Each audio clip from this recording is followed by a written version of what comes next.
নদীটার ওয়াইড কিন্তু খারাপ না, বেশ বড়। দেখেন, দেখতে পাচ্ছেন হয়তো, বেশ প্রশস্ত নদীটা।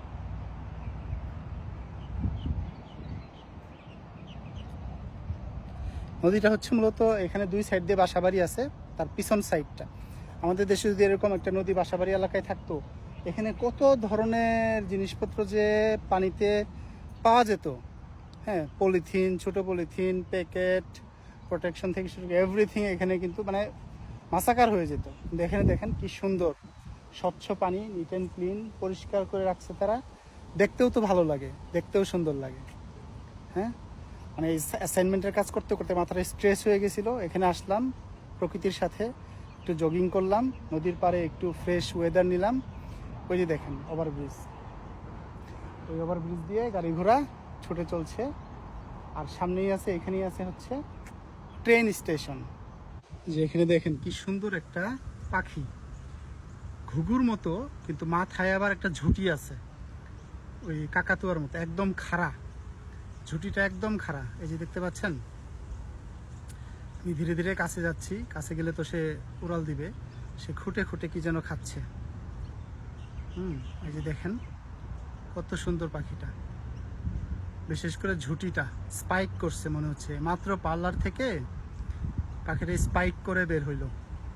ওই যে পাড়া মহল্লার কিছু ফালতু ছেলে থাকে না, যে মাথায় এরকম স্পাইক থাকে, এরকম মনে হচ্ছে। এই দেখেন মাথায় চুলের স্পাইকটা একদম খাড়া। কিভাবে সম্ভব? মনে হচ্ছে জাস্ট মাত্র এটা জেল লাগায়ে সেলুন থেকে, বারবার শপ থেকে বেরোইলো,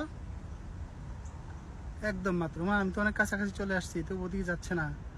এই যে একদম কাছে, হ্যাঁ, এই যে দেখেন হাত বাড়াই দিছি ধরার জন্য, একদম কাছে।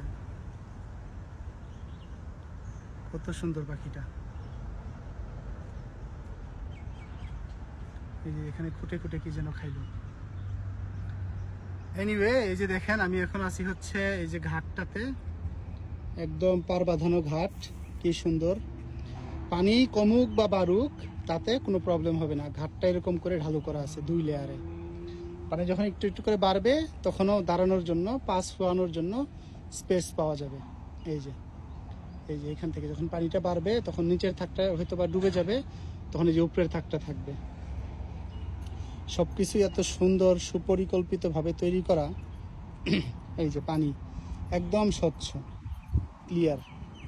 হ্যাঁ, এখানে আপনি কি মাছ ধরবেন বড়শি দিয়ে, আপনি দেখতেই পাবেন। যখন আপনার বড়শিতে আপনার যখন খাবারটা মাছ খাবে, তখন কি মাছ আপনার বড়শির দিকে আসছে দেখতে পাবেন, কারণ পানিটা একদম স্বচ্ছ পরিষ্কার, যাকে বাংলায় বলে টলটলা।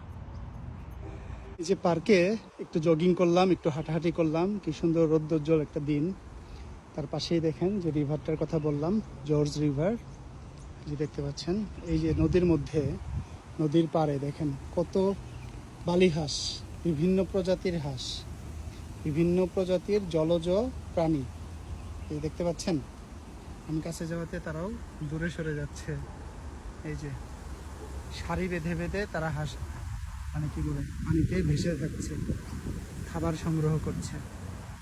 এদিকে আসলে মাছ পাওয়া যায়, অনেকে এখানে বড়শি দিয়ে মাছ মারে।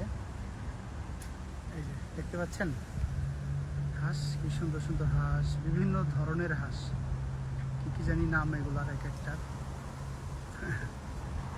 কত সুন্দর সুন্দর হাঁস। বড়শি নিয়ে আসতে হবে, মাছ মারতে হবে। আমিও বড়শি নিয়ে আসবো, মাছ ধরবো, তারপর সেই মাছ বাসায় নিয়ে গিয়ে ভাজি করে খাবো। এই যে এখানে একটা সেট আপ আছে, এখানে মনে হচ্ছে যে কেউ রেগুলার আসে, রেগুলার এসে বড়শি দিয়ে মাছ ধরে, চেয়ারটা রেখে গেছে। তো আমিও এই জায়গাটা দখল করতে পারি, কি বলেন? এই যে সুন্দর জায়গা। ভালো থাকবেন সবাই, আমার জন্য দোয়া রাখবেন। আসসালামু আলাইকুম।